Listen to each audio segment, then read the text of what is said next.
الحمد لله نحمده ونستعينه ونستغفره ونؤمن به ونتوكل عليه ونعوذ بالله من شرور أنفسنا ومن سيئات أعمالنا من يهده الله فلا مضل له ومن يضلل فلا هادي له وأشهد أن لا إله إلا الله وحده لا شريك له وأشهد أن محمدا عبده ورسوله أما بعد فإن خير الحديث كتاب الله وخير الهدي هدي محمد صلى الله عليه وسلم وشر الأمور محدثاتها وكل محدثة بدعة وكل بدعة ضلالة وكل ضلالة في النار.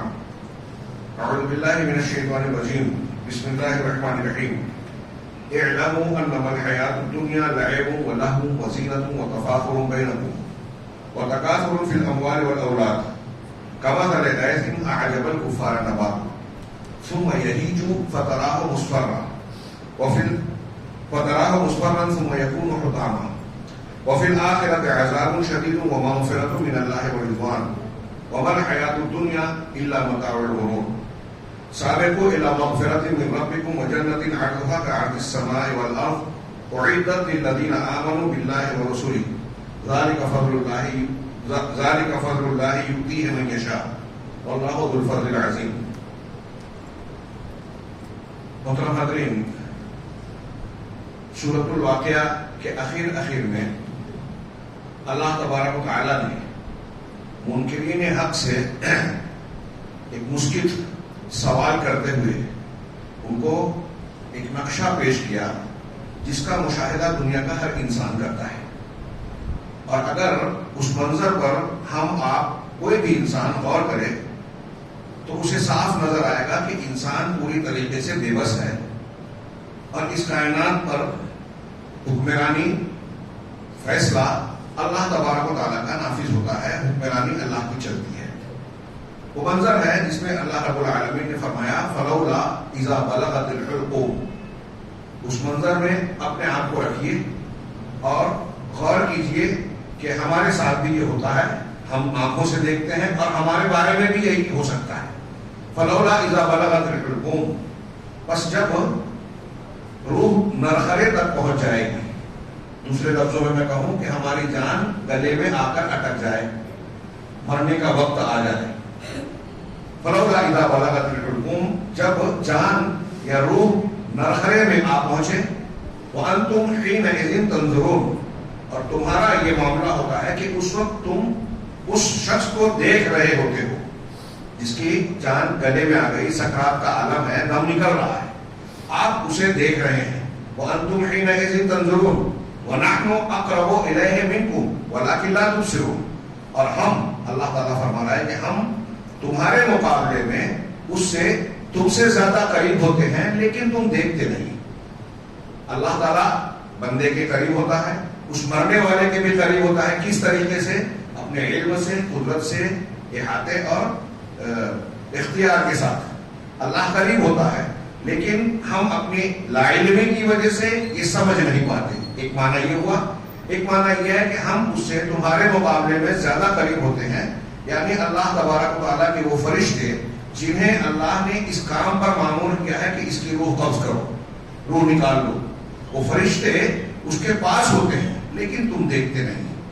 وَنَحْنُ أَقْرَبُ إِلَيْهِ مِنْكُمْ وَلَكِنْ لَا تُبْصِرُونَ فَلَوْلَا إِن كُنتُمْ غَيْرَ مَدِينِينَ، تو ایسا کیوں نہیں کہ اگر تم بغیر کسی شخص کے یا کسی ماتحت کے کام کر رہے ہو، کسی کے حکم کے تابع اگر نہیں ہو، مدینین دین سے بنا ہے، اس کا ایک معنی تو یہ ہوتا ہے کہ فرمانروائی اور تابعداری اختیار کرنا، اور ایک معنی ہوتا ہے بدلہ دینا۔ دونوں ترجمہ لوگ کرتے ہیں کہ اگر تم ایسا سمجھتے ہو کہ اس کا کوئی بدلہ دینے والا نہیں ہے، قیامت کے دن لوٹانے کے بعد اس کا حساب و کتاب نہیں ہونا ہے، تم ایسا اگر سمجھتے ہو، یا یہ سمجھتے ہو کہ اس کا نظام چلانے والا تم پر قابو پانے والا کوئی نہیں ہے، یعنی تم اللہ کو نہیں مانتے جو تم پر اختیار رکھتا ہے، جو کائنات کا نظام چلا رہا ہے، تم اپنا خود اختیار رکھتے ہو، اگر ایسا تم سمجھتے ہو، فلولا ان کنتم غیر مدینین، اگر تم ایسے ہو کہ تمہارا کوئی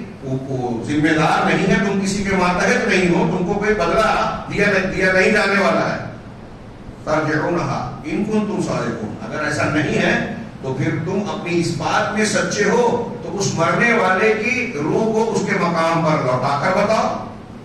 ایسا کیوں نہیں ہوتا؟ تم دیکھ رہے ہو کہ تمہارا قریبی رشتہ دار، والد، والدہ، فلاں رشتہ دار، قریبی محبوب شخص تمہارے سامنے دم توڑ رہا ہے، اس کی روح نکل رہی ہے، اور تم اس منظر کو اپنی آنکھوں سے دیکھ رہے ہو. اس میں بڑے بڑے ڈاکٹر اور اطباء کا انتظام بھی کر سکتے ہو اور کرتے ہو، سارے بندوبست کرنے کی کوشش کرتے ہو، جتنی تمہاری طاقت ہے کرتے ہو. تو اگر تم ایسا سمجھتے ہو کہ تمہارا پاور چلتا ہے اللہ رب العالمین کا نہیں، تو اس مرنے والے کی روح کو واپس لوٹا کے بتاؤ. ہم اپنے سامنے ایسے مرنے والوں کو یقیناً دیکھ چکے ہوں گے ہر شخص، اور خود ہمارا اگر یہ معاملہ ہو کہ روح نکل رہی ہے، ہماری اولاد، بھائی بہن، قریب سے قریب جان چھڑکنے والا کوئی رشتہ دار، دوست احباب ہوں، قریب ہوں، وہ چاہتے ہیں کہ بچ جائے، ٹھیک ہو جائے، لیکن لاکھ چاہنے کے باوجود کیا کوئی ہمارے وقت مقرر سے ہم کو روک سکتا ہے؟ ہماری روح کو روک سکتا ہے؟ جان کو لوٹا سکتا ہے؟ نہیں لوٹا سکتا. اس مرحلے سے ہر شخص کو گزرنا ہے. بہت سارے لوگ جو آئے گزر چکے، ہم جو یہاں موجود ہیں، مرد اور خواتین جو بھی ہوں، سب کو اس مرحلے سے گزرنا ہے. یہ پوری دنیا یہاں سے ختم ہونا ہی ہے. اب یہ دنیا تھوڑی دیر کے لیے اللہ تبارک و تعالیٰ نے جو منظر کشی منکرین کے لیے کی ہے، ہم اپنے لیے غور کریں کہ ہم اس مرحلے میں پہنچ گئے. اب یہاں بیٹھے ہوئے ہیں، بہت ساری تمنائیں ہیں، دنیا کے منصوبے ہیں، خواہشات ہیں، پلانس ہیں، ہماری یہ پراپرٹی بنانی ہے، فلاں کام کر لینا ہے، ساری چیزیں. لیکن اگر وہ مرحلہ اللہ تبارک و تعالیٰ کا جو ہم نہیں جانتے کہ اس کے لیے کب اور کہاں آنا ہے، وما تدری نفس بأی ارض تموت وما تدری نفس ماذا تکسب غدا وما تدری نفس بأی ارض تموت. کوئی نفس، کوئی ہستی نہیں جانتی کہ کل کیا کمائے گی، اور کوئی شخص نہیں جانتا، کوئی نفس نہیں جانتا کہ کس زمین پہ مرے گا.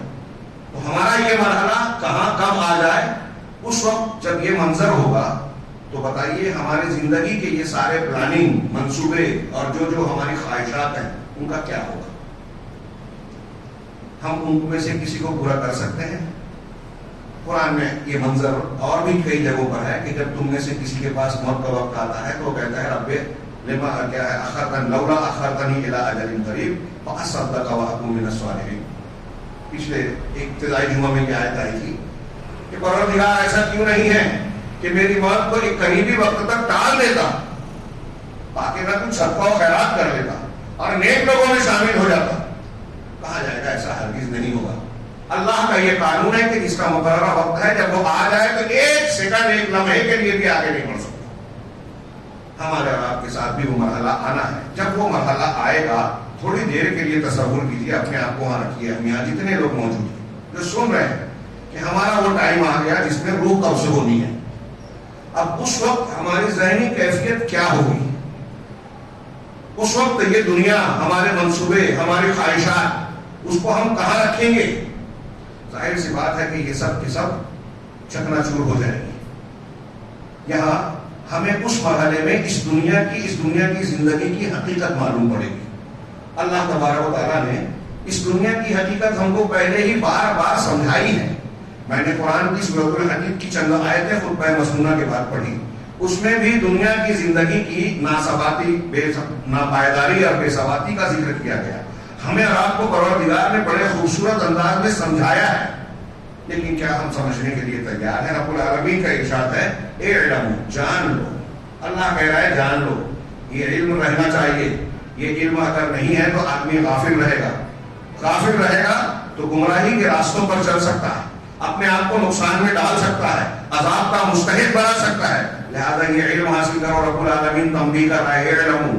اب جب اللہ ہمارا پروردگار کہہ رہا ہے یہ جان لو تو کتنا متوجہ ہونا چاہیے آگے بات کو، اور کتنی غور اور سنجیدگی سے سوچنا چاہیے. اللہ نے فرمایا اعلموا، جان لو، علم حاصل کر لو. کیا کہ انما الحیات الدنیا لعب و لہو. یقیناً دنیا کی زندگی تو محض کھیل کود ہے، کھیل تماشا ہے. لعب کھیل، لہو غفلت کرنے والی چیزیں. دنیا کی زندگی کھیل تماشا ہے. کن کے لیے؟ جو اللہ کو بھولے ہیں، جو آخرت کو فراموش کیے ہیں، جو اپنی زندگی کا صحیح استعمال ایمان اور عمل صالح کے ساتھ نہیں کرتے ان کے لیے کھیل تماشا ہے. کافر کی زندگی کو دیکھیے کھیل کود میں مستی میں گزرتی ہے اور وہ انجوائے کرتا رہتا ہے. اس کے نزدیک دنیا انجوائے کی چیز ہی ہے صرف, اور اسی طریقے سے وہ اپنی زندگی کے قیمتی لمحات کو جو اللہ کی طرف سے ایک موقع دیا گیا ہے گزار دیتا ہے, اور وہ سمجھتا ہے کہ یہ انجوائمنٹ لذت اور مزے جو وہ حاصل کر رہا ہے یہی زندگی کا حاصل اور زندگی کی کامیابی ہے. جو جتنا زیادہ انجوائے کرے, جو جتنے زیادہ نعمتوں سے بہرہ ہو وہ اتنا کامیاب. ان کے یہاں یہ فلسفہ ہے جو اسی دنیا کو سب کچھ سمجھتے ہیں. اللہ نے فرمایا کہ دنیا کی زندگی تو کھیل کود ہے, کھیل تماشا. وزینتم و تفاخر بینکم, اور یہ زیب و زینت کی چیز ہے, آرائش اور زیبائش کی, فیشن, دکھاوا, تکلف, ٹیپ ٹاپ, جو بھی آپ مفہوم کیجیے. وزینتم و تفاخر بینکم, اور آپس میں ایک دوسرے پر فخر کرنا. وتکاثر فی الاموال والاولاد, اور مال اور اولاد میں ایک دوسرے سے آگے بڑھنے کی کوشش کرنا. یہ دنیا کی زندگی کا حاصل بتا رہا ہے رب العالمین. چند الفاظ میں ہماری بچپن پیدائش سے لے کے وفات تک ساری خواہشات یا ترجیحات اس میں آ جاتی ہے اس شخص کی جو دنیا دار ہے, جو آخرت کو فراموش کر کے دنیا کے لیے جی رہا ہے. اللہ نے فرمایا کہ وہ تفاخر بینکم وتکاثر فی الاموال والاولاد. یہ دیکھیے اس ترجمے کو دوبارہ دیکھیے. دنیا کی زندگی کھیل تماشا ہے, زینت آرائش ہے, آپس میں ایک دوسرے سے آگے بڑھنے اور فخر کرنے کی چیزیں ہیں, مال اور اولاد میں ایک دوسرے سے آگے بڑھنا ہے. بعض علماء نے کہا کہ یہ جو 3-4 چیزیں بیان کی گئی ہیں یہ زندگی کے 3-4 جو اسٹیپس ہیں, ہمارے مراحل ہیں, اس کو بیان کیا گیا. پہلے بچپن ہوتا ہے, بچپن میں بچوں کے سامنے کھیل کود ہی سب کچھ ہوتا ہے. تو کہا کہ لہو و لعب, بچپن کا زمانہ کھیل کود میں انسان ترجیح دیتا ہے. اور جب جوانی, نوجوانی اور جوانی آتی ہے تو دوسرا اسٹیپ آتا ہے وزینتم و تفاخر بینکم, زیب و زینت, فیشن. آج کا چلن یہ ہے, ٹرینڈ یہ ہے, جس زمانے کی جو خوبصورتی کا مظاہرہ ہوتا ہے, بچہ ہو یا بچی, لڑکا ہو یا لڑکی, جب جوانی آتی ہے تو اس کا سارا دھیان اس بات پر رہتا ہے کہ میں کیسے اچھا لگوں, کون سی چیز میرے پاس ہونی چاہیے جس سے میں لوگوں کے درمیان کچھ امتیازی شان کا حامل دکھوں, لوگوں میں ممتاز اور ایکسپشنل پرسنالٹی میری لگے, امتیازی استثنائی شخصیت نمایاں ہو میری. تو زینتوں کا تفاخر یہ جوانی میں یہ غالب ہوتا ہے یہ مزاج. اور جب عمر ڈھلتی ہے تو عجیب بات یہ ہے کہ جیسے جیسے انسان قبر کے قریب ہوتا ہے, اگر دنیا دار ہے تو اس کی مال اور عمر سے محبت بڑھتی ہے. بخاری کی ایک روایت میں ہے کہ انسان کی عمر کے ساتھ ساتھ اس کی 2 چیزوں میں خواہش بڑھتی جاتی ہے, ایک مال کی خواہش, ایک عمر کی خواہش. اور شاید یہی وجہ ہے کہ دنیا دار لوگ آخری وقت میں ایسی غلطیاں کرتے ہیں کہ اپنا مال ناحق ناجائز طریقے پہ ایسی جگہ خرچ کرتے ہیں, وصیتیں کرتے ہیں جس سے مسائل پیدا ہوتے ہیں جو قرآن و حدیث کے خلاف ہوتے ہیں. تو اللہ نے فرمایا وتکاثر بینکم وتکاثر فی الاموال والاولاد, مال اور اولاد میں ایک دوسرے سے آگے بڑھنے کی ہوڑ ہوتی ہے. جیسے ہی عمر ڈھلتی ہے آدمی اس پر پوری توجہ اپنی مرکوز کرتا ہے, کنسنٹریشن اس پہ رکھتا ہے, کتنا کما لے, بنا لے, پراپرٹی, جائیداد. آپ جب اس سے پوچھیں گے تو وہ کہے گا اولاد کے لیے کچھ چھوڑ کے جانا ہے, مستقبل کا خیال کرنا ہے. ہمیں دنیا کے اس مستقبل کی بڑی فکر ہوتی ہے جو ختم ہونے والی ہے. اور اللہ تعالیٰ آگے بیان کرنے جا رہا ہے جو کہ کون سا مستقبل تمہارے سامنے اس سے زیادہ اہم ہونا چاہیے. اللہ نے فرمایا کہ کمثل غیث, یہ جو دنیا کی زندگی ہے اس کے پیریڈ سے بتایا رب العالمین نے, اور اس کی پھر ایک مثال دی. کمثل غیث, اس بارش کی طرح اعجب الکفار نباتہ, جس کی پیداوار بارش جب برستی ہے اور فصل اگتی ہے, کھیتیاں لہلہاتی ہیں, تو کسانوں کو, کاشتکاروں کو وہ لہلہاتی فصل بڑی اچھی اور گھنی معلوم ہوتی ہے. اعجب الکفار, کفار یہاں کسانوں کو کہا گیا. کفار, کفر کا معنی چھپانا ہوتا ہے, بیج کو وہ زمین میں چھپاتا ہے, ڈالتا ہے. جیسے کافر کفر کو اپنے اندر چھپاتا ہے, تو کہا حقیقت کو چھپا کے کفر کو اختیار کرتا ہے. ایسے ہی یہ کسان, تو جیسے کسانوں کو ان کی کھیتیاں بارش سے اگنے والی یہ فصلیں لبھاتی ہیں اور ان کو خوش کرتی ہیں, تو دیکھ کر یہ ہری بھری لہلہاتی کھیتیاں کسان کو, جن لوگوں کی کھیتیاں ہیں وہ غور کر سکتے ہیں کسان کے لیے جب کھیتی اگتی ہے، فصل اگتی ہے تو کتنا بھلا معلوم ہوتا ہے، اسے کتنی خوشی ہوتی ہے، تو اس کو پسند آتی ہے. لیکن پھر کیا ہوتا ہے؟ ثم یہیج، یہ جو سرسبز و شاداب کھیتیاں کسان کو بڑی بھلی معلوم ہوتی ہے، خوش ہوتا ہے دیکھ دیکھ کر. یہی کھیتی پھر سوکھ جاتی ہے، خشک ہو جاتی ہے. فتراہ مصفرا، تو تم دیکھتے ہو کہ وہ زرد پڑ جاتی ہے، پیلی پڑ جاتی ہے، اس کا رنگ پیلا ہو جاتا ہے. کھیتی سوکھ کر، ہریالیاں سوکھ کر پیلا پڑا جاتا ہے. ثم یکون حطاما، پھر وہ چورا چورا ریزا ریزا ہو جاتی ہے. جب سوکھ جاتی ہے فصل، پیلی پڑ جاتی ہے تو ٹوٹ ٹوٹ کر چورا چورا ہو جاتی ہے. یہی ہے دنیا کی زندگی کی حقیقت. بچپن میں فصل کی طرح آپ بڑے ہوئے، جوانی آئی تو لہلہاتی کھیتی ہے، لیکن اب عمر ڈھلنے لگی تو پیلی پیلا بنا رہا ہے، سوکھ رہی ہے کھیتی. اور بڑھاپا آیا اور پھر اس کے بعد انتہا موت آ گئی. وہ مرحلہ آیا جو پہلے میں نے بیان کیا کہ جب روح نرخرے میں آ جاتی ہے. تم دیکھ رہے ہوتے ہو، ہم تم سے زیادہ اس کے قریب ہوتے ہیں.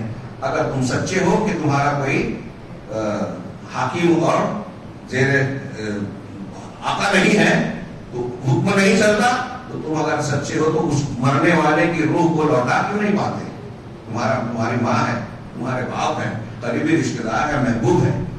تو کتنا انسان بے بس ہوتا ہے، سب کچھ چاہتے ہوئے بھی نہیں کر پاتا. یہ ہونا ہی ہے. ثم یکون حطاما، پھر آدمی ریزا ریزا ہو کے چورا چورا ہو کے کھیتی کی طرح بکھر جائے گا. اللہ تبارک و تعالیٰ نے فرمایا کہ یہ ہے دنیا کی زندگی کی حقیقت، یہی ہے انسانی زندگی. ہر شخص کو گزرنا ہی ہے.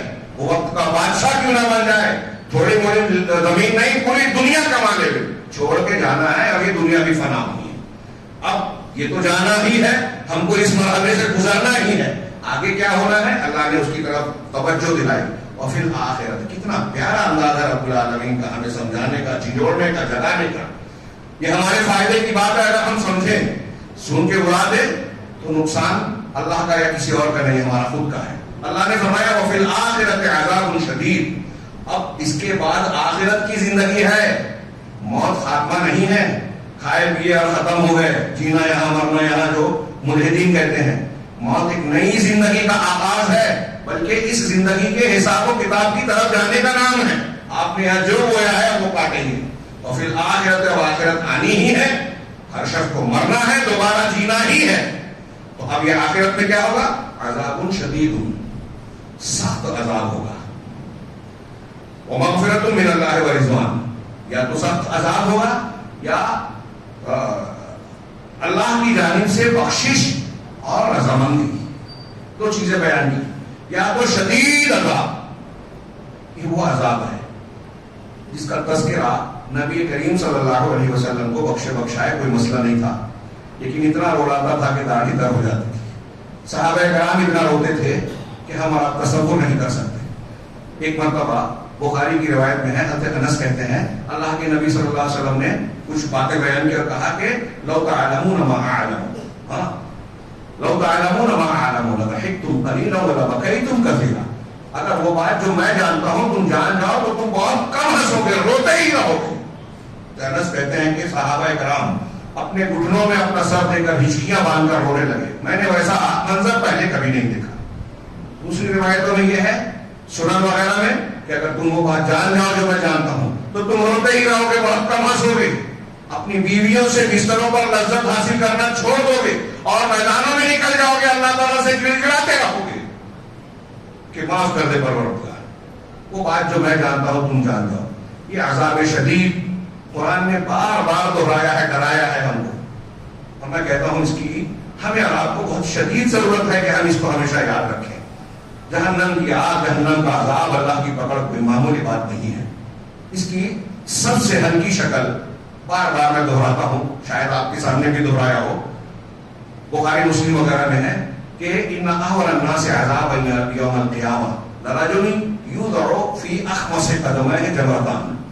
کہ قیامت کے دن سب سے ہلکے عذاب والا، جہنم میں سب سے ہلکے عذاب والا انسان وہ ہوگا جس کے دونوں قدموں کے نیچے آگ کے 2 انگارے رکھے جائیں گے. بعض روایتوں میں جوتیاں ہیں، آگ کی 2 جوتیاں رکھی جائیں گی. یا غلیظ بہما دماغ ہو جس سے اس کے دماغ کی ہڈیاں کھولے گی، ابلے گی. یرا انہ اشد الناس عذابا، اسے ایسا لگے گا کہ وہ جہنم کے عذاب والوں میں سب سے زیادہ بھیانک اور سب سے سخت عذاب دیا جا رہا ہے، وہ احونہم عذابا، حالانکہ وہ سب سے ہلکے عذاب والا۔ تو جو سب سے ہلکے عذاب والا ہوگا وہ سب سے بھاری عذاب سمجھے گا۔ اندازہ لگائیے کتنا شدید، یہ جو تصور صرف ایک روایت میں نے بیان کی، قرآن کی آیتیں حدیثیں انشاءاللہ آخراتوں میں اس کا تذکرہ کچھ ہوگا۔ تو آخرت میں عذاب شدید ہے، یا پھر دوسری چیز اللہ کی بخشش۔ ہمیں سے ہر شخص گناہ گار ہے، غلطیاں کرتا ہے، تو بخشش کی ضرورت جنت میں جانے کے لیے سب کو پڑے گی۔ تو پروردگار اس پر مہربان ہوگا، جس کا عمل صالح اور اچھا ہوگا، نیکیاں غالب ہوگی، ایمان اور عمل صالح والا ہوگا، اس کو مغفرت ملے گی۔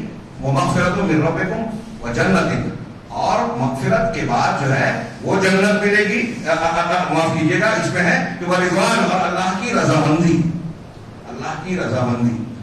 اہل جنت جنت میں جائیں گے تو اللہ تعالیٰ پوچھے گا کہ تمہیں اور کچھ چاہیے؟ تو الگ الگ قسم کی روایت، ایک دیدار سے متعلق، ایک رضامندی سے متعلق۔ تو جنتی کہیں گے کہ پروردگار کیا تو نے ہمارے چہروں کو روشن نہیں کیا، ہمیں ایسی ایسی نعمتیں نہیں دی، ہم نے جو چاہا تھا، تصور کیا تھا، اس سے کہیں زیادہ ملا ہے۔ غور کیجیے جنتیوں کا یہ ایک جملہ جنت کی قیمت بتاتا ہے۔ دنیا میں آدمی سب سے زیادہ مالدار بن جائے پھر بھی پیٹ بھرتا نہیں ہے، خواہشات ختم نہیں ہوتی۔ لا يبلغ بطن ابن آدم الا التراب لو كان لابن آدم وادیان من ذهب لابتغى ثالثا۔ اگر انسان کو دو وادی بھر کے سونا مل جائے تو تیسرے کی تمنا کرے گا۔ یہ نفسیات بتائی دنیا داری کی، تیسرے کی تمنا کرے گا کہ اور ملے۔ اگر انسان کے پیٹ کو مٹی کے علاوہ کوئی چیز بھر نہیں سکتی، مرنے کے بعد مٹی جب مٹی میں ملے گا تبھی اس کی خواہشات کا سلسلہ رکے گا۔ دنیا میں کتنا بھی مل جائے خواہش ختم نہیں ہوگی۔ آخرت میں اللہ تعالیٰ پوچھے گا کہ اور کچھ چاہیے، تو جنتی کہیں گے کہ جو ہم نے چاہا تھا اس سے زیادہ ملا۔ خواہشات ختم ہو جائے گی جنت میں، بلکہ آدمی یہ کہے گا کہ میں جو سوچ سکتا تھا، جو چاہ سکتا تھا، اس سے زیادہ ملا ہے۔ تو اللہ تعالیٰ کہے گا کہ جو کچھ میں نے تم کو دیا ہے کیا اس سے قیمتی چیز، اس سے بڑی چیز نہ دوں؟ تو کہا پروردگار وہ کیا ہے؟ تو کہا احل لکم رضوانی، میں تمہارے لیے اپنی رضا کو حلال کرتا ہوں، اب آج کے بعد کبھی تم سے ناراض نہیں ہوگا۔ جنتیوں کے لیے یہ سب سے بہترین نعمت ہوگی۔ ایسی ہی روایت ہے کہ جنتیوں کے لیے سب سے بڑی نعمت اللہ کا دیدار ہوگا۔ وفی الآخرۃ عذاب شدید ومغفرۃ من اللہ ورضوان، آخرت میں یا تو عذاب شدید ہوگا یا اللہ کی جانب سے مغفرت اور رضوان ہوگی۔ وما الحیات الدنیا الا متاع الغرور، اب رہ گئی دنیا کی زندگی، یہ آخرت میں ہے، ہونا ہی ہے۔ دنیا کی زندگی تو محض دھوکے کا سامان ہے۔ اب یہ بیان کرنے کے بعد اللہ رب العالمین نے آگے ہم کو اور آپ کو خطاب کی، یہ دنیا ہے، یہ آخرت ہے، جو بالکل پکی بات ہے، اس میں کوئی شک شبے کی گنجائش ہے ہی نہیں۔ ہماری یہ دنیا جانی ہے، مرنا ہے، اللہ کے سامنے جانا ہے، دو میں سے ایک نتیجہ دیکھنا ہے، اب آپ کیا چاہتے ہیں، ہم کیا چاہتے ہیں۔ تو اللہ تعالیٰ نے حکم دیا، تعلیم دی، ترغیب دی، سابقوا الی مغفرۃ من ربکم وجنۃ، لبکو سابقو مسابقہ کرنا، کمپٹیشن، ایک دوسرے سے آگے بڑھنے کی کوشش کرنا، اس کا ترجمہ کرتے ہیں دوڑو، لبکو، سابقو، سبقت کرو، آگے بڑھو، لبکو اس جنت کی طرف، اپنے پروردگار کی مغفرت کی طرف، اور اس جنت کی طرف عرضھا کعرض السماء والارض، اس جنت کی طرف جس کی پہنائی، جس کی کشادگی، چوڑائی بھی آسمان اور زمین کی طرح ہے۔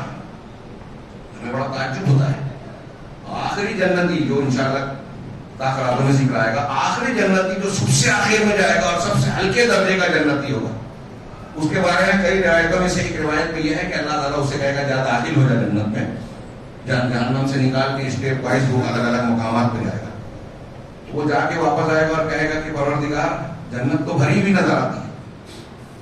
تو اللہ تبارک و تعالیٰ اسے کہے گا کہ تجھ کو جنت میں جو کچھ دیا جا رہا ہے، یہ دنیا جس دنیا میں تو رہتا تھا ویسی 10 دنیاؤں کے برابر تجھ کو جنت دی جا رہی ہے۔ بعض روایتوں میں ہے کہ وہ کہے گا اتسخر بی وانت رب العالمین، پروردگار تو مجھ سے مذاق کر رہا ہے جبکہ تو رب العالمین ہے۔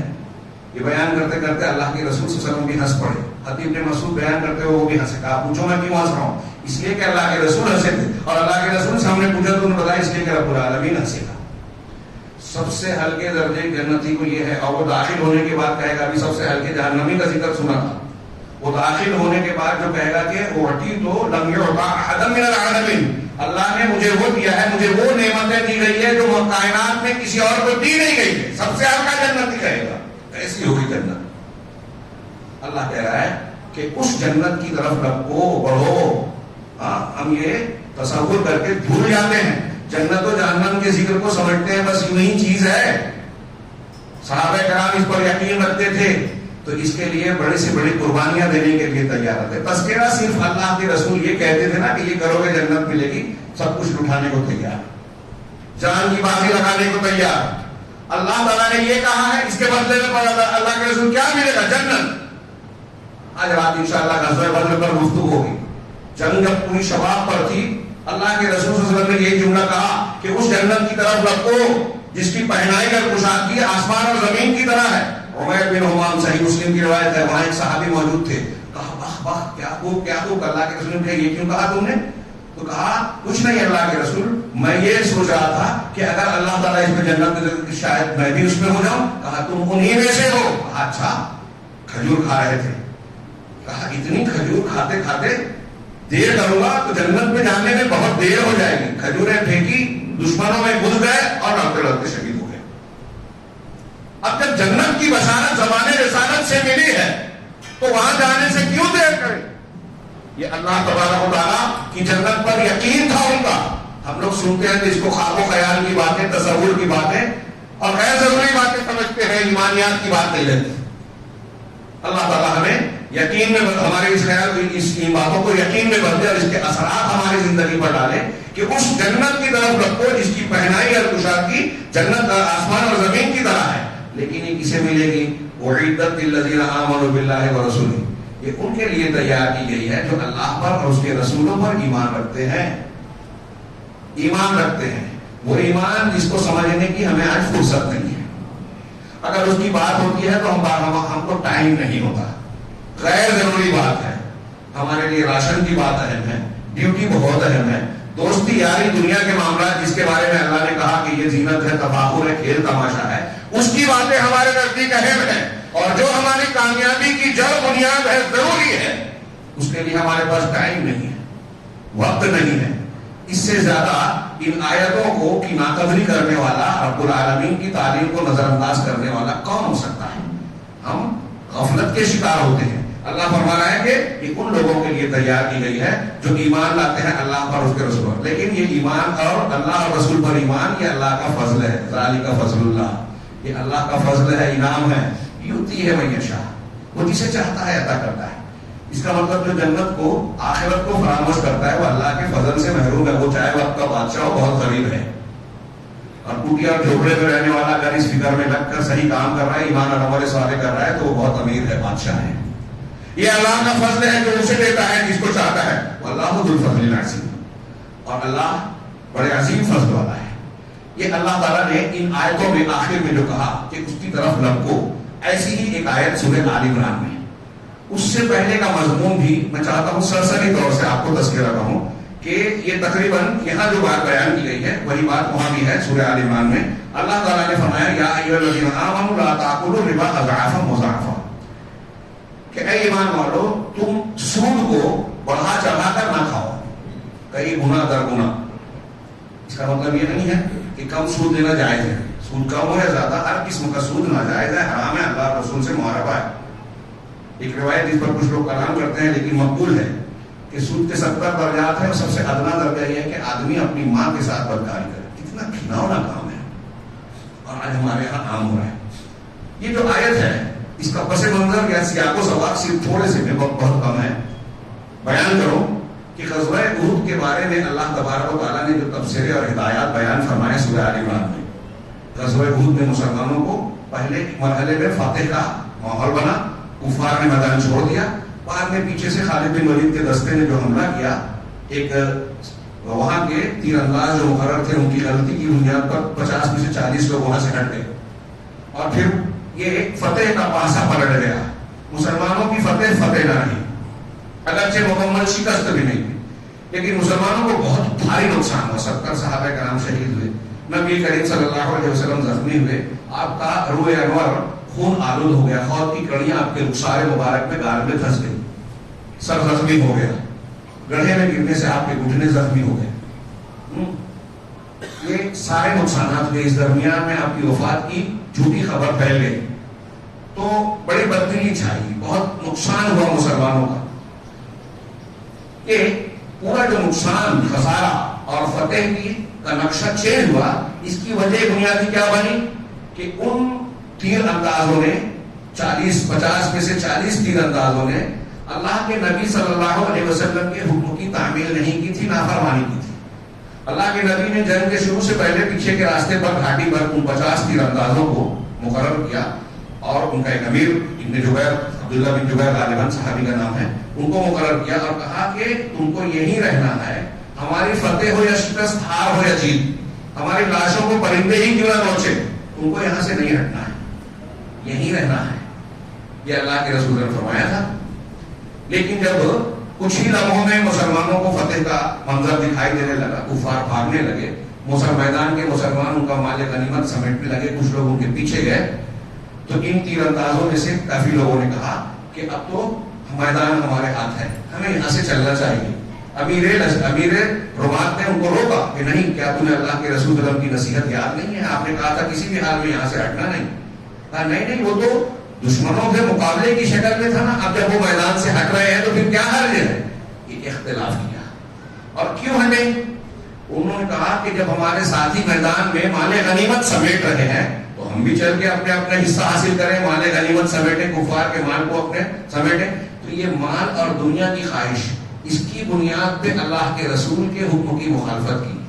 وہ صحابہ جو آپ کے اشارے پر گردن کٹاتے تھے اور کٹایا، وہ بھی انسان تھے، ان کے اندر دنیا کی محبت آ گئی کہ مال غنیمت، اب میدان دشمن چھوڑا تو ہم بھی سمیٹیں، اور اس بنیاد پر 40 لوگ وہاں سے ہٹ گئے۔ اس کے تفسیر آپ پڑھیے کہ اس پر کیا کیا اللہ تعالیٰ نے بیان کیا ہے۔ یہاں جنگ کے میدان اور ان واقعات کے ضمن میں اللہ تعالیٰ یہ کہہ رہا ہے کہ سود نہ کھاؤ۔ کوئی اس کے درمیان ربط اور مضمون کا تعلق نظر آتا ہے کہ جنگ ہو رہی ہے، اللہ تعالیٰ فتح اور شکست کے اسباب بیان کر رہا ہے کہ تم نے رسول کی بات نہیں مانی، آپس میں اختلاف کیا، دنیا کی نعمت دیکھ کے بھاگ گئے، اس کے بعد یہ کہہ رہا ہے۔ تو دراصل یہ بیچ میں لانے کا مقصد یہ ہے کہ سودی لین دین جو ہے دنیا کی محبت کی انتہائی گھناؤنی اور گندی شکل ہے۔ جب آدمی سود کا لین دین کر رہا ہے، اس کا مطلب وہ دنیا ہی چاہتا ہے۔ اللہ نے منع کیا، کوئی پرواہ نہیں۔ یہودیت میں بھی منع تھا، عیسائیت میں بھی منع تھا، یہودیوں نے بدل دیا کہ یہودی سے سود نہیں لے سکتا، لے گا تو بہت تھوڑا لے۔ خیر یہودی سے کتنا بھی لے سکتا ہے، انہیں نے بینکنگ نظام سسٹم قائم کیا دنیا کے اندر۔ عیسائیوں نے پہلے مخالفت کی، بعد میں وہ بھی ساتھ ہو گئے، اور اب ان کی کوشش ہے کہ دنیا کے معاشی نظام اور اکنامیکل معاملے کو، ڈھانچے کو ایسا بنا دیا جائے کہ مسلمان بھی اس سے بچ نہ پائے، اور بہت سے مسلمان لپک پڑے۔ اب تو گھما پھرا کے یہودیوں کی طرح ہمارے یہاں فتوے بھی جیب میں لے کے گھومتے ہیں، کہہ رہے یہ سود نہیں ہے، یہ بینکنگ سسٹم والا ہے، یہ منافع ہے۔ اگر آپ کتے سور کا گوشت، بکری کا گوشت بول کے کھاؤ گے تو جائز ہو جائے گا، آپ کے بول دینے سے وہ حرام حلال ہو جائے گا، یہ آپ نے آپ کو تسلی دینے کی بات ہے۔ تو بہرحال یہ سودی لین دین جو ہے دنیاوی خواہشات کی انتہائی آخری اور گھناؤنی گندی شکل ہے۔ مال کی محبت، چونکہ غزوہ احد میں مسلمانوں کو نقصان پہنچنے کی بنیادی وجہ یہی بنی تھی کہ مال کی محبت اور مال غنیمت کے لالچ میں ان تیر اندازوں نے اپنا مقام چھوڑ دیا تھا جس پر اٹھنے کے لیے نبی پاک صلی اللہ علیہ وسلم نے کہا۔ اس لیے اللہ تعالیٰ اب دنیا کی محبت کو روکنے کے لیے یہ تعلیم دے رہا ہے اس کے بیچ میں۔ اور یہاں میں رک کے ایک بات اور توجہ دلانا چاہتا ہوں۔ آج کل کے ماحول میں کئی لوگ سوال اٹھاتے ہیں اللہ کی مدد کیسے آئے گی، کب آئے گی۔ قرآن میں کئی جگہ بیان کیا، غزوہ احد اور غزوہ بدر کے تناظر میں پڑھیے، دشمنوں پر فتح پانے کے کیا کیا اسباب بیان کیے ہیں اللہ تعالیٰ نے۔ قرآن نے کوئی چیز چھوڑی نہیں ہے، اور کون بنیادوں پر ہمارے اوپر اللہ کی مصیبت، اللہ کی طرف سے جو ہے ناراضگی آتی ہے، دشمن کو غلبہ حاصل ہوتا ہے، اس میں سے ایک یہ ہے اللہ اور رسول کی نافرمانی۔ یہ صحابہ کرام جن کے کوئی دنیا میں ثانی نہیں ہے، نبیوں کے بعد سب سے اونچا طبقہ، ان سے ایک غلطی ہوئی تھی، کتنا بڑا نقصان ہوا۔ ہم روزانہ کتنی سنتوں کو پامال کر رہے ہیں، اللہ اور رسول کی کتنی باتوں کو رد کرتے ہیں۔ سوچئے، غور کیجیے، کتنا عذاب آنا چاہیے، آ رہا ہے۔ بلڈوزر چل رہے ہیں ہمارے گھروں پر، مسجدوں پر. میں یہ نہیں کہتا کہ اس پر خاموش ہونا چاہیے، لیکن ہمیں محاسبہ کرنا چاہیے. اس سے شکایت کرنے کی بجائے ہم تبصرہ کرتے ہیں بیٹھ کر، فلاں حکومت یہ ہے، ان کی پلاننگ یہ ہے، 100 سال سے وہ یہ کر رہے ہیں. ٹھیک ہے، وہ تو کریں گے، 1000 سال سے کریں گے، کر رہے ہیں. انبیاء کے سامنے مخالفین رہے، اللہ کے رسول کے سامنے ابو جہل ابو لہب تھے، موسیٰ کے سامنے فرعون تھا. تو ہمارے سامنے کوئی مخالف نہیں رہے گا، کوشش نہیں کرے گا، وہ تو کریں گے. ہمیں ان سے بچاؤ کے لیے کیا تدابیر اختیار کرنا چاہیے؟ قرآن حدیث نے بتایا. ہم وہ چھوڑ کے ساری باتیں کرتے ہیں. اس میں سے ایک گل یہ ہے، وہ کہیں ہے اللہ تعالیٰ کے کلام کا مفہوم سنیے. اے ایمان والو، تم سود کو بڑھا چڑھا کر گناہ کر کے نہ کھاؤ. واتقوا اللہ، اور اللہ سے ڈرتے رہو. لعلکم تفلحون، تاکہ تم کامیاب ہو جاؤ. واتقوا النار التی اعدت للکافرین، اور اس جہنم سے بچو جو کافروں کے لیے تیار کی گئی ہے. سود نہ کھاؤ اور کافروں کے لیے جنت، کیا مطلب ہے؟ تو اہل تفسیر نے کہا کہ جو لوگ سود کھاتے رہتے ہیں ان کے دل میں مال کی محبت بڑھتی ہے، اور اس کی یہ مال کی محبت اس کو انسانی جذبات، محبت، ہمدردی سے بے نیاز کر دے. وہ انتہائی بخیل ہو جاتا ہے، خود غرض ہو جاتا ہے. جنگ عظیم میں لندن نے، برطانیہ نے امریکہ کا ساتھ دیا. جب برطانیہ کو بڑا نقصان ہوا، اس کا بحری بیڑا گیا، تو چرچل نے کہا کہ ہمیں قرض دو. اسے کہا جن کے ساتھ جنگ لڑ رہا ہے. امریکہ نے کہا ٹھیک ہے، لیکن سود کتنے % سے دو گے؟ ہم قرض دیں گے کتنے % سے؟ چرچل کہتے ہیں روڑے لگا. آپ کا کوئی دوست آپ سے کہے میرے ابا کا آپریشن ہے، مجھے 1 لاکھ روپے کی فوری ضرورت ہے، قرض دے دو. تو آپ کہیں گے کہ اسے اگر میں قرض دوں گا، اگر سودی لین دین کرتے ہیں تو یہی خیال آئے گا کہ اسے دوں گا تو گارنٹی نہیں ہے کہ ٹائم پہ ملے گا نہیں ملے گا، اور اتنے دن تو میں کتنا اس کو ٹرن اوور کر کے بڑھا سکتا ہوں. لیکن اگر میں بینک میں رکھ دوں تو اتنا % بڑھے گا، وہ بھی سیف رہے گا، اس پہ پرسنٹیج بھی بڑھ جائے گا. تو آپ بہانہ کرتے ہیں کہ نہیں ابھی ذرا تنگی ہے، دینا لینا ہے، یہ پریشانی ہے، نہیں دے سکتا. آپ کی انسانیت مر گئی. آپ کا دوست ہے، اس کے والد خطرے میں ہے، لیکن آپ کا جذبہ ہمدردی، انسانیت امٹتا نہیں ہے. کیوں؟ مال کی محبت میں. یہ سود انسان کو خود غرض بناتا ہے، حیوان بنا دیتا ہے. آپ دیکھیے آج پوری دنیا خود غرضی میں. ہمارے ہندوستان میں کہتے تھے متمدن دنیا میں اگر کسی کا ایکسیڈنٹ ہو گیا تو اس کو مدد کرنے، ریلیف دینے، ہاسپٹل پہنچانے سے پہلے یہ چیک کرتے ہیں کہ اس کے پاس مال کیا کیا ہے، کون سی چین ہے، سونے چاندی کی چیزیں ہیں، موبائل کون سا ہے، پہلے وہ ضبط کیا جائے. یہ ہے دنیا داری، دنیا کی محبت. اور یہی چیز آج حیرت کی بات، افسوس کی بات ہے کہ مسلمانوں میں آ گئی ہے. اور یہ دنیا داری جب آ گئی تو بزدلی آ گئی.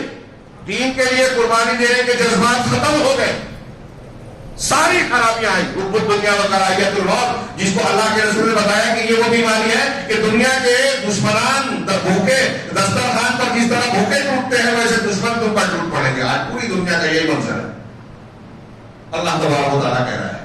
علماء نے لکھا کہ سود کھاتے کھاتے انسان، چونکہ یہ اللہ اور رسول سے جنگ ہے، اس لیے کفر میں جا سکتا ہے. اس لیے اللہ نے بیچ میں کہا کہ اس جہنم سے بچو جو کافروں کے لیے تیار کی گئی ہے. تو تم کیا کرو؟ وَأَطِيعُوا اللَّهَ وَالرَّسُولَ لَعَلَّكُمْ تُرْحَمُونَ. اللہ کی اطاعت کرو اور رسول کی اطاعت کرو، یعنی قرآن اور حدیث کو مانو. لَعَلَّكُمْ تُرْحَمُونَ، تاکہ تم پر رحم کیا جائے. اگر ہم چاہتے ہیں کہ اللہ رحم کرے، ہمارے گھروں پر بلڈوزر نہ چلے، ہمارے بچے بے قصور ہوتے ہوئے جیلوں میں نہ جائیں، تو اللہ کا رحم چاہیے. اور اللہ کے رحم حاصل کرنے کا راستہ اللہ نے بتایا، جو ہم ماننے کے لیے تیار نہیں ہیں. کہ اللہ کی مانو، رسول کی مانو. ہم تو کہیں گے ہم اپنی مانیں گے، آپ دادا کی مانیں گے، امام کی مانیں گے، پیر صاحب کی مانیں گے. اللہ کے رسول کی بات آئی تو ہمارے پیر صاحب اور امام صاحب زیادہ جانتے تھے، ہم کو جاننے کی ضرورت نہیں ہے. تو آپ اللہ کی بات ماننے کے لیے جب تیار ہی نہیں ہے تو رحم کہاں سے آئے گا؟ اللہ کی بات ہم ماننے کے لیے تیار ہیں، ہمارا مسلک بیچ پہ آ جاتا ہے، ہمارے بنائے ہوئے قاعدے بیچ پہ آ جاتے ہیں، ہمارے باپ دادا کی رسم و رواج بیچ پہ آ جاتی ہے. اور بھی کہتی ہیں کہ ارے ہم قرآن حدیث کے مطابق شادی بیاہ اور معاملات کریں گے تو لوگ کیا کہیں گے، سماج میں کیا کہا جائے گا. تو لوگوں سے زیادہ ڈر ہے، لوگوں کی باتوں کا زیادہ خیال ہے، اللہ کا خیال نہیں ہے. اللہ کہہ رہا ہے کہ اگر رحم چاہتے ہو تو اللہ اور اس کے رسول کی بات کو مانو، اطاعت کرو. وہ آگے کہا وسارعوا، یہی جملے کے لیے میں نے یہ آیت پڑھی. جیسے وہاں کہا سابقوا الی مغفرۃ من ربکم وجنہ، یہاں کہا وسارعوا، سرعت کرو، تیزی کرو، لپکو، دوڑو اس جب اللہ اپنے پروردگار کی مغفرت کی طرف اور اس جنت کی طرف جس کی کشادگی آسمانوں اور زمین کے لیے ہے، جو متقیوں کے لیے تیار کی گئی ہے۔ یہ اللہ تعالیٰ کہہ رہا ہے دوڑو، مگر ہم میں سے جو دنیا داری کے رسیا ہو گئے ہیں، لہو و لعب، زینت و تفاخر، اور اس کی جو نقشہ کھینچا اللہ نے، دنیا کی زندگی ہے کافر اور دنیا دار کے لیے، وہ ہماری کیفیت ہو گئی ہے۔ قرآن میں اللہ نے کہا دنیا داروں کے لیے بل تؤثرون الحیات الدنیا، سورہ اعلیٰ جو ہر جمعہ میں پڑھی جاتی ہے، وتر کی پہلی رکعت میں پڑھتے ہیں، بل تؤثرون الحیات الدنیا، نہیں بلکہ تم لوگ دنیا کی زندگی کو ترجیح دیتے ہو، والآخرۃ خیر وابقیٰ، لیکن آخرت تمہارے لیے زیادہ بہتر اور پائیدار ہے، ہمیشہ رہنے والی ہے۔ یہ کتنی بھی مضبوط بنا لو، یہ ختم ہونی ہے۔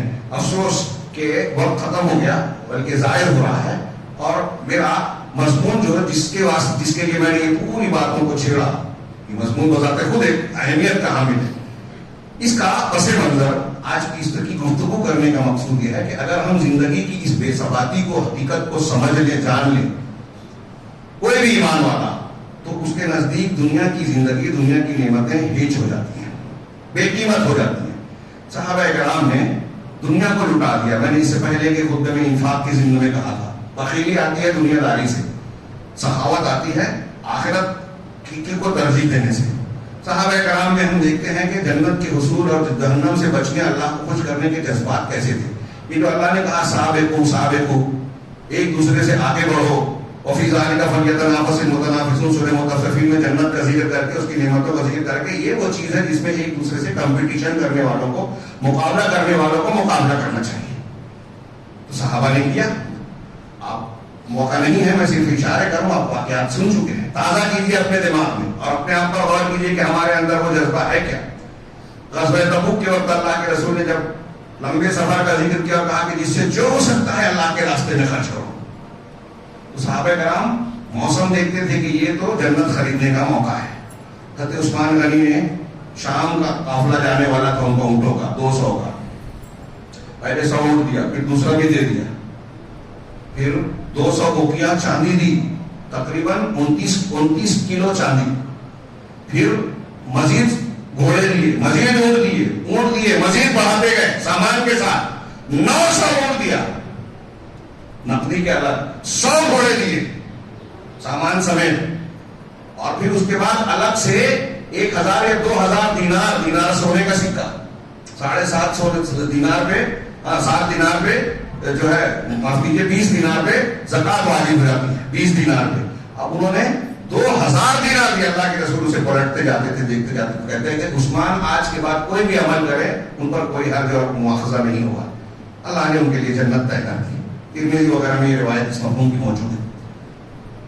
حضرت عثمان نے دیا، حضرت عبدالرحمن بن عوف نے بھی 29 کلو، ایک صحابی نے غالباً حضرت عاصم نے تو کیا ہے 13.5 ٹن 13,500 کلو کھجوریں دی، ایسے جس کو جو زیادہ سے زیادہ ملتا گیا دیتے گئے، جس کے پاس کچھ نہیں تھا نا وہ رات میں گیا مزدوری کیا، 1 سال 2 سال جو کھجور ملی، لا کے اللہ کے رسول سے کہا میرے پاس بس یہی ہے۔ منافقین مذاق اڑاتے، روم کے بادشاہ سے لڑنے جا رہے ہیں، 1 کلو 2 کلو 2 سال کھجور سے لڑیں گے؟ اللہ تعالیٰ نے ان کی مذمت کی سورہ توبہ میں۔ جو زیادہ لاتا تھا اس کو کہتے تھے کہ یہ ریاکاری۔ اسی موقع پر حضرت عمر نے کہا کہ آج میں ابوبکر سے زیادہ بازی لے جاؤں گا، اور گئے اپنے گھر کو پورا 2 حصوں میں بانٹا، سارے سامان آدھا لے آئے۔ حضرت ابوبکر صدیق اس سے پہلے پہنچ چکے تھے، سارا سامان لا کے پوچھا ابوبکر کیا لایا گا؟ اللہ کے رسول گھر میں جو تھا سب لے آیا، کچھ نہیں چھوڑا۔ گھر والوں کے لیے کیا چھوڑا؟ اللہ اور اس کے رسول کا نام چھوڑا۔ آج ہمارے لیے جائز نہیں ہے کہ ہم پورا گھر خرچ کر دیں، کہ ہم خرچ کرتے ہیں ہمارے بچے جو ہے بھیک مانگتے ہوئے، منع ہے۔ لیکن اگر یقین ہے کہ ہمارے بچے ایسا نہیں کریں گے اور ہم ان کو عزت کے ساتھ کھلا سکتے ہیں تو ایسا کیا جا سکتا ہے جیسے سیدنا ابوبکر صدیق نے کیا۔ تو پورا گھر دے دیا، اور جنت کے لیے لپکنے میں کیا بتاؤں میں، ایک واقعے کی طرف صرف اشارہ کروں۔ بدر کے موقع پر سعد بن خیثمہ، یہ بیٹے سعد یہ بھی صحابی، خیثمہ بھی صحابی، باپ بیٹا جو ہے نکلنے لگے۔ تو اللہ کے رسول سے پتہ چلا تو کہا کہ تم دونوں گھر میں، تم ہی 2 مرد ہو، دونوں میں سے ایک رک جائے، ایک میدان میں جائے۔ تو کہا ہاں اللہ کے رسول تو ٹھیک کہہ رہے ہیں۔ تو بیٹے نے کہا کہ آپ بزرگ ہیں، باپ نے کہا کہ تم بیٹے ہو، میں باپ ہوں، میں کہہ رہا ہوں تم کو، تم رک جاؤ. تو بیٹے نے کہا سعد نے کہ ابا جان والد صاحب صحیح ہے، اگر دنیا کی کوئی بات ہوتی تو میں آپ کی اطاعت کر لیتا، لیکن یہ تو جنت کا معاملہ ہے نا. جیسے آپ کی خواہش ہے کہ اللہ کے راستے میں شہید ہو جاؤ، میری بھی خواہش ہے، میں اس میں ترجیح نہیں دے سکتا آپ کو. تو کہا پھر کیا کیا جائے؟ قرآن اندازی کی جائے. قرآن اندازی کی گئی، بیٹے کا نام نکلا، جنگ میں شریک ہوئے، شہید ہو گئے. یہ مرنے کے لیے قرآن اندازی کر رہے ہیں کہ میں اپنی جان کی بازی لگاؤں. عمر بن جموح غزوہ احد میں یہ لگڑے تھے، بوڑھے تھے، جب منادی ہوئی تو گھر سے نکالنے لگے. بیٹوں نے کہا کہ اللہ نے آپ کو معذور کیا ہے، آپ بزرگ آدمی ہیں اور ہم ہیں نا آپ کے بیٹے، ہم جا رہے ہیں جنگ میں اللہ کے رسول صلی اللہ علیہ وسلم کے ساتھ. کہا نہیں، جنت اور شہادت کا معاملہ ہے، کیا تمہاری طرح میں نہیں خواہش رکھتا کہ جنت میں جاؤں؟ اللہ کے رسول کے پاس آیا، کہا کہ اللہ کے رسول دیکھیے میرے بیٹے، میں تو اللہ کے راستے میں، یہ کہتے ہیں کہ میں لگ رہا ہوں، میں تو اسی لگڑاہٹ کے ساتھ جنت میں دوڑنا چاہتا ہوں، جانا چاہتا ہوں، لیکن میرے بیٹے مجھے روک رہے ہیں. اللہ کے رسول صلی اللہ علیہ وسلم نے کہا کہ ٹھیک کہہ رہے ہیں، اللہ نے آپ کو معذور رکھا ہے، اگر آپ چاہیں تو بیٹھ سکتے ہیں، اللہ تعالیٰ کی طرف سے کوئی عتاب نہیں. کہا اللہ کے رسول میں تو یہی چاہتا ہوں کہ اس لگڑے پن کے ساتھ میں اللہ کی جنت میں جاؤں اور میں شہید ہو جاؤں. ان کا جذبہ دیکھ کر اللہ کے رسول نے بیٹوں کو سمجھایا کہ ٹھیک ہے، انہیں جانے دیا جائے. علامہ ابن قیم کہتے ہیں کہ اس سے پتہ چلا کہ اللہ نے جن کو کسی چیز میں عذر دیا ہے، اگر وہ اس کے باوجود کرنا چاہیں تو کر سکتے ہیں. چنانچہ وہ جنگ میں گئے، احد میں وقت نہیں ہے، شہید ہو گئے. ایسے واقعات بھرے پڑے ہیں. بتائیے ہم میں اور آپ میں وہ جانیں لٹاتے تھے، پوری پوری دولت دے دیتے تھے، کوئی حاجت مند مل جائے تو سب کچھ نچھاور کر دیتے تھے. ایک صحابی اپنے بیٹے کو نصیحت کرتے ہیں کہ دیکھو بیٹے، اگر کوئی ایسا آدمی تم سے مانگنے آئے جس کی عادت مانگنا نہیں ہے، وہ حاجت مند نظر آتا ہے تو لوگوں سے مانگتا نہیں پھرتا، وہ مسکین نہیں ہے جو لوگوں کے سامنے لقمے دو لقمے کھجور کے لیے بھیک مانگتا پھرے. قرآن اور حدیث دونوں نے کہا مسکین وہ ہے جو ضرورت مند ہے لیکن لوگوں کے سامنے ہاتھ پھیلانے سے شرماتا ہے. ہمیں اس کے علامت سے پہچاننا چاہیے، ڈھونڈنا چاہیے. صحابی کہہ رہے ہیں اپنے بیٹے سے، ہم لوگ سمجھتے ہیں کہ ہم زیادہ جاندار ہیں، ان کے دیکھیے آبزرویشن، ان کا انسانی فطرت پر مطالعہ کہ بیٹے اگر کوئی ایسا آدمی ہے جس کی عادت نہیں ہے، شریف ہے، نیک ہے، تو وہ تم سے مانگ رہا ہے تو یاد رکھو، ایک بات سوچو کہ اتنے سارے لوگوں میں اس نے تم سے امید باندھی کہ یہ مجھے بے عزت نہیں کرے گا، میری ضرورت پوری کرے گا. اور دوسری بات، اس کی جب عادت نہیں ہے مانگنا تو مانگنے کے وقت اس کے اندر جو رنگ آتا جاتا ہے، اس کی جو ذہنی اور نفسیاتی کیفیت ہوتی ہے، صرف اس کیفیت کا بدلہ تم اپنی پوری پراپرٹی دے دو تو نہیں دے سکتے. اس لیے ایسا آدمی جب تمہارے پاس آئے تو تمہارے پاس جو ہے، جو دے سکتے ہو دے دو. یہ ان کا مزاج تھا. شریعت اور دین کے روشنی میں آخرت کی ترجیح نے، دنیا کی حقیقت نے ان کا یہ مزاج بنایا تھا کہ اگر ہم یہاں لٹا رہے ہیں تو گھاٹے کا سودا نہیں ہے. وہ بے وقوف نہیں تھے کہ ایک رقم آئی صبح میں شام تک خرچ کر دیا. جان لٹا رہے ہیں، گناہ ہو گیا تو اللہ کے رسول کے پاس جا رہے ہیں کہ مجھ پر حد قائم کیجیے. کتنا بڑا بھی جرم کیا ہے کہ انسان نے جنت کے اصول کے لیے معاف کر دیا. ہم کہتے ہیں فلاں رشتے دار اگر ہماری غلطی کرے اس کے جنازے میں نہیں جائیں گے، رشتہ کاٹ دیا. ہم سنتے ہیں کہ اللہ کے رسول نے فرمایا رشتہ کاٹنے والا جنت میں نہیں جائے گا، رشتہ کاٹنے والے کی دعا قبول نہیں ہوتی. لیکن ہم کہتے ہیں کوئی بات نہیں، اس کو معمولی بات سمجھتے ہیں. صحابہ کرام، حضرت ابوبکر صدیق کی بیٹی پر الزام لگانے والے جو اس میں مستہ ان کے رشتے دار تھے جن کو منتھلی وظیفہ دیتے تھے، وہ اپنے پاس سے ماہانہ خرچ دیتے تھے، وہ بھی الزام لگانے والوں میں شامل تھے. کہا جب پتہ چلا، حضرت برات نازل ہوئی حضرت عائشہ جی تو کہا کہ اب میں مستہ کو کچھ نہیں دوں گا. قرآن کی آیت آ گئی سورہ نور کی، وَلَا يَأْتَلِ أُولُو الْفَضْلِ مِنكُمْ وَالسَّعَةِ، کہ جو تم میں مال دولت والے اور کشادگی والے وہ ایسی قسم نہ کھائیں کہ غریبوں مسکینوں پر مہاجرین پر خرچ نہیں کریں گے. کیا تم اس کو پسند نہیں کرتے؟ الا تحبون ان یغفر اللہ لکم، کیا تم پسند نہیں کرتے کہ اللہ تمہیں معاف کرے؟ اگر تم ایسا چاہتے ہو تو لوگوں کو معاف کرو، لوگوں کی درگزر کرو. اللہ کے ابوبکر صدیق نے کہا اللہ میں پسند کرتا ہوں کہ تم مجھے معاف کرے، میں نے بھی اس کو معاف کیا، اب زندگی بھر میں وظیفہ دیتا رہوں گا. آج ہمارے یہاں ہماری اپنی، میں اپنے میں سے ہر ایک پر اور کوئی ہماری بیٹی پر الزام لگائے، کبھی معاف کریں گے؟ جھوٹا الزام لگائے معاف کریں گے؟ اس سے رشتہ جوڑ لیں گے؟ ابوبکر صدیق نے جوڑ لیا. کیوں؟ اللہ نے کہا. ہم اللہ اور رسول کی بات اس طرح ماننے کے لیے تیار ہیں کیا؟ میرے بھائیوں، یہ ساری باتیں ہمیں جھنجھوڑتی ہے، ہمیں بیدار کرنے کے لیے ہے. اور اس بیداری میں کا سب سے بہترین موقع یہ رمضان المبارک ہے. میں نے اس موقع سے اسی لیے چھڑا کہ دنیا کی زندگی کے پیچھے ہم بھاگے لگ کے جا رہے ہیں. پورے عالم اسلام کا یہی حال ہے، اور یہی وجہ ہے کہ پورا عالم اسلام مسائل سے جھوم رہا ہے. اور ایسا لگتا ہے دعائیں بھی قبول نہیں ہوتی. ہمارے بچوں، بوڑھوں، غریبوں، مسکینوں اور مختلف لوگوں پر مظالم ہو رہے ہیں. ابھی بات چل رہی تھی، اتنا ظلم ہو رہا ہے مسلمانوں پہ، تو کیا ہے اس کا معاملہ؟ تو میں نے ایک سوال یہ بھی کیا، بہت سارے جوابات ہیں کہ کیا ہم پر ظلم ہو رہا ہے؟ ہم اپنے سے نیچے والوں پر انصاف کر رہے ہیں؟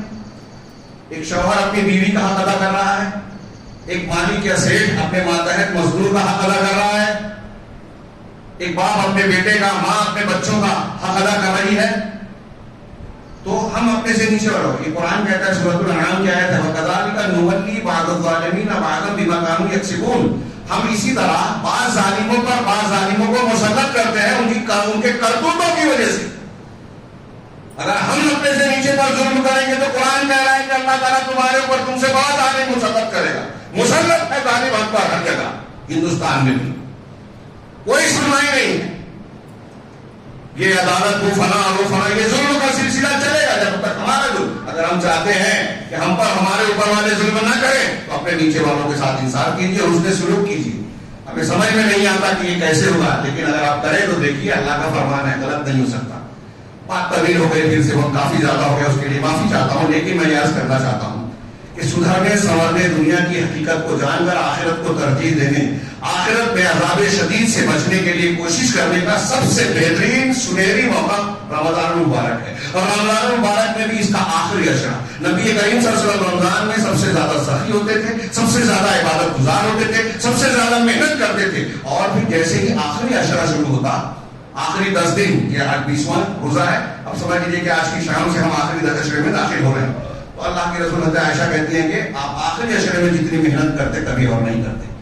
اور اس عشرے کی خصوصیت یہ تھی کہ آپ سب سے کٹ کے اس عشرے میں اعتکاف کر دیتے، دنیا کے تعلقات توڑ دیتے کا مطلب درویشی اور رحمانیت اختیار کر لینے، یا بیویوں سے بات چیت کرتے تھے. حضرت عائشہ آپ کو اعتکاف کی حالت میں سر میں تیل بھی لگا دیتی تھی اپنے حجرے سے.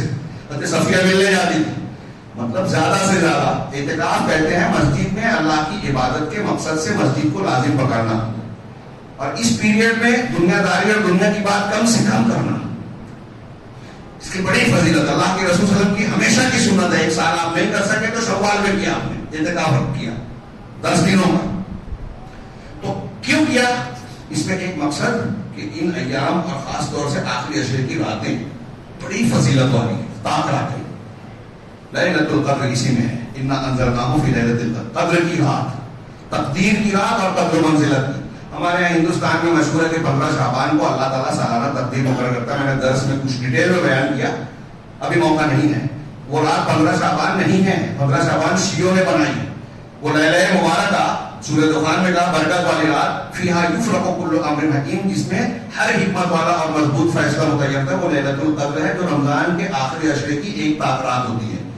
21ویں 23ویں 25ویں 27ویں 29ویں میں سے ایک ہے.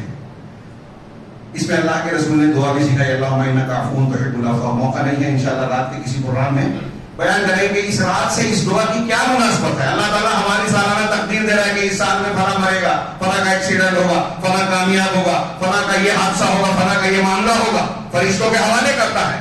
تو ہم اس رات میں معافی مانگے اللہ سے کہ ہمارے سالانہ تقدیر جب فرشتوں کے حوالے کر رہا ہے تو پروردگار رحم کرنا، معاف کرنا، ناراضگی کے ساتھ یہ فیصلہ نہ ہو. یہ مناسبت ہے اس کی، بہت اختصار سے بیان کیا، بہت اہم اور جامع دعا. تو یہ آخری عشرہ اللہ کے رسول نے حضرت جبرائیل نے بددعا دی تھی 3 مرتبہ جو اللہ کے رسول نے آمین کہا تھا. اس میں سے ایک ہے کہ اللہ کی لعنت ہے اس شخص پر جو رمضان کا مہینہ پائے اور اللہ کے پاس اپنی بخشش نہ کرے. وہ اللہ کی رحمت سے دور ہوا. جو رحمت سے دور ہو گیا وہ جنت میں نہیں جا پائے گا نا. اللہ کی رحمت کے بغیر کوئی جنت میں نہیں. لعنت مانے رحمت سے دوری. تو حضرت جبرائیل جو فرشتوں کے سردار ہے انہوں نے بددعا دی، اور انبیاء کے سردار محمد رسول اللہ صلی اللہ علیہ وسلم نے اس پر آمین کہا. رمضان ملے اور بخشش نہ کروائے پائے، اس سے بڑی بدنصیبی کوئی نہیں. اور ایک حدیث کے الفاظ میں یہ بھی ہے کہ اس رمضان میں ایک رات ایسی ہے جس میں عبادت کرنا 1000 مہینوں سے بہتر. ليلة القدر خیر من الف، تھوڑی دیر کے لیے سوچیے، 1000 مہینے، ہماری عمر امت محمدیہ کی اوسط 60 سال ہے، اور ایک ليلة القدر اگر آپ کو ٹھیک ٹھاک سے ایمان و احتساب کے ساتھ مل گئی تو 83 سال 9 مہینے کی عبادت کا ثواب ایک ہی رات میں پروردگار نے کیا انعام دیا ہے۔ ہم لوگ تجارتی پیکیج ڈھونڈتے ہیں، اسکیم ڈھونڈتے ہیں، کم قیمت میں زیادہ چیز مل جائے، یہاں ایک رات کے عمل سے 83 سال سے زیادہ کا اجر و ثواب مل رہا ہے۔ اب اگر اس کو کوئی چھوڑتا ہے اس سے زیادہ بے وقوف کون ہے؟ اور سب سے عقل مند وہ ہے جو نبی صلی اللہ علیہ وسلم کی سنت پر چل کے اس آخری عشرے میں اعتکاف کرتا ہے اور ہر رات محنت کرتا ہے اخلاص کے ساتھ، ایمان و اخلاص کے ساتھ کہ اللہ تبارک و تعالیٰ میری بخشش کر دے، مجھے جہنم سے آزاد کر دے، یہ عذاب شدید سے بچا دے، جنت کا مستحق بنا دے، مجھے متقیوں میں ڈال دے جو رمضان کے روزوں کا مقصد ہے، لعلکم تتقون، اور جب میں متقی ہو جاؤں گا تو قرآن میرے کام کا ہوگا۔ ہدی للمتقین، قرآن آیا ہے متقیوں کے لیے ہدایت، سب کے لیے ہدایت ہے، لیکن اللہ نے کہا کہ یہ متقی ہی فائدہ اٹھاتے ہیں، اور رمضان کے روزے اس لیے فرض ہے کہ ہم متقی بن جائیں۔ متقی یعنی شریعت کے پابند، متقی یعنی اللہ سے ڈرنے والے، اللہ کے حلال و حرام اور احکام و ممنوعات کا لحاظ کرنے والے۔ اور قرآن حدیث کے کاش وقت ہوتا چند آیتیں پیش کرتا کہ قرآن حدیث میں جتنے وعدے ہیں، ابھی آپ نے پڑھا نا، جنت کس کے لیے تیار کی گئی ہے؟ اعدت للمتقین، متقیوں کے لیے جنت۔ تو روزہ اس لیے آیا ہے کہ ہم جنتی بن جائیں۔ وَإِن تَصْبِرُوا وَتَتَّقُوا لَا يَضُرُّكُمْ كَيْدُهُمْ شَيْئًا، اگر صبر کرو گے، تقوی اختیار کرو گے تو دشمنوں کی چال تم کو نقصان نہیں پہنچائے گی۔ روزہ اس لیے فرض ہے کہ ہم متقی بن جائیں اور دشمنوں کی چالوں سے بچ جائیں۔ کتنے فائدے بتائے گئے برکات وغیرہ کی۔ تو لہٰذا میں یاد کروں گا کہ یہ دنیا کی بے ثباتی جو قرآن میں بار بار دہرائی ہے، ہمیں اسے کبھی بھولنا نہیں چاہیے۔ آخرت کی زندگی کے لیے اپنے اہل و عیال کے لیے مستقل کوشاں رہنا چاہیے۔ یہ دنیا جانی ہی ہے، کتنا بھی بنا لے کما لے، ہم یہ ختم ہو جانی ہے۔ اللہ تعالیٰ نے پیداوار سے اس کی مثال دی کہ کھیتی لہلاتی ہے، بڑی بھلی معلوم ہوتی ہے، لیکن پھر سوکھ کر سبز ہو کر زرد ہو کر چورا چورا ہو جاتی ہے۔ ہم بھی کتنا بھی کما لیں، جوانی میں کتنے بھی پھلے پھولے، دولت پراپرٹی بنا لے، اقتدار حاصل ہو جائے، لیکن مر جانا ہے، ختم ہو جانا ہے۔ آگے کی زندگی کا اصلی خیال کریں۔ تو یہ اوقات انجوائے کے لیے نہیں ہے، مزے کے لیے نہیں ہے، دنیا بنانے کی فکر کرنے کے لیے نہیں ہے۔ اور اگر آپ اپنے بچوں کا بھی اچھا چاہتے ہیں تو جس طریقے سے ان کو مرنے کے بعد پراپرٹی اور ورثہ دینا چاہتے ہیں، اس سے زیادہ ان کو نیکی اور ایمان دینے کی فکر کیجیے۔ عمر بن عبدالعزیز نے اپنے بیٹوں سے مرنے کے وقت یہی کہا تھا کہ میں تمہارے لیے زیادہ جائیداد نہیں چھوڑ رہا ہوں، لیکن مجھے اس کا دکھ بھی نہیں ہے، کیونکہ اگر تم برے ہو تو ایسے بروں کے لیے میں جائیداد پراپرٹی چھوڑوں گا تو گناہ میں شریک ہو جاؤں گا، اور اگر تم اچھے ہو تو پھر کوئی بات نہیں۔ قرآن نے وعدہ کیا ہے، اللہ یتولی الصالحین، کہ نیک لوگوں کا ذمہ دار اللہ ہے۔ تمہاری پرورش دیکھ بھال اگر تم نیک ہو تو اللہ کرے گا۔